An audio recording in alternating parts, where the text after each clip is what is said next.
chose to go into academia, it was really the only choice for me. I knew that it was right for me because my mind goes in a million directions a lot of times. I'm always thinking of new things to do and new innovative projects that I can do to expand my practice or do something better or treat a disease in a different way. And academia gives me a little bit of flexibility in terms of my time. It also gives me residents and fellows and excited students to work with that keep my my love of the specialty going. Anytime I think of something new, an editorial piece I want to write, or a new project or a clinical research program that I want to start, there's always a student, a resident, a fellow, someone that wants to work with me. I think it's also really important, especially in private practice, to understand the route to partnership. Even if you think you might only be there for a couple years, you're waiting for a spouse to finish a program or some such thing, you want to make sure you understand how the time you've invested may result in benefit for you later on. But a little bit of patience is really helpful. You might have this career for another 40 or 50 years, so it's no rush to get it right. You need to make sure you are set up to really realize your own dreams, and you shouldn't be afraid to ask for them and to go for them. I'd say if you're into delayed gratification, you'll be just fine doing academics. You know, it's a slower start. Academics was a very obvious choice. I love the stimulation of being around very bright people, doing very interesting things, the opportunity to do different things on different days. So for me, there was no question that this is the career that I wanted to pursue. So I think the advantages of having an academic job are really marked. And I think a couple things. One is that you come to work interested every day. And I think being around trainees keeps you young, keeps you interested. And it's really a blessing to be around really young, passionate people. And I don't think there's better than dermatology trainees. I think there's several advantages of an academic job. One, there's wonderful collaboration. Every day you're working with only your peers and colleagues, and you can bring them into rooms when you have complicated cases. But you also have different sets of learners that are with you who are really eager to learn about dermatology and medicine in general, from resident physicians to medical students to outside rotators. And it's a very fulfilling, rewarding experience to be able to teach and watch their careers grow as well.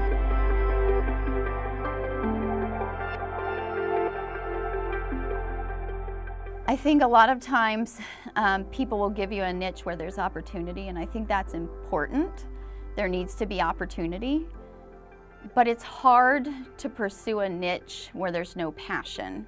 So I don't think everybody needs to have a niche, but I think for someone who's never really had one, I can think that would be one of the things I wish I had done more.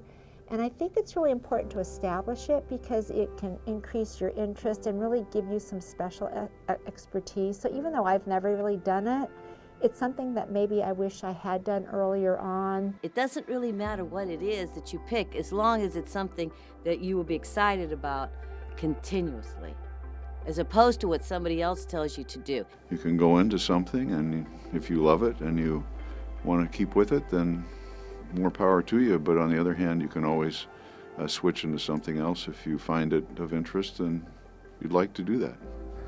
I think that becoming an expert in an area is important for you, whether in private practice or in academics. I think the types of enjoyment you can get from being an expert will extend across practice types.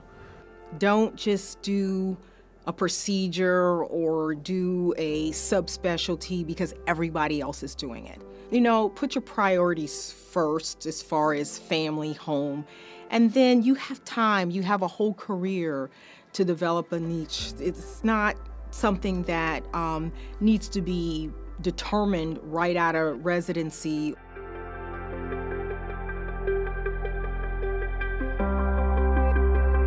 And I think that life and work balance are very important. I think it's particularly important for women, but even men now.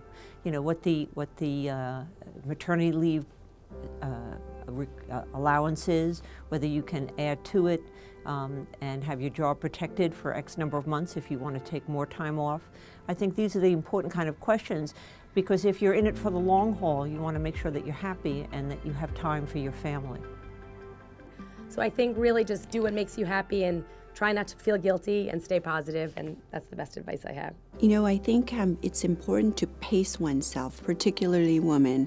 I try to advise a lot of young women, and it's a long haul ahead of us. So finding a balance with your family, your work, it's important to know that your career at some point can change. Your priority may change throughout your career, and that's okay.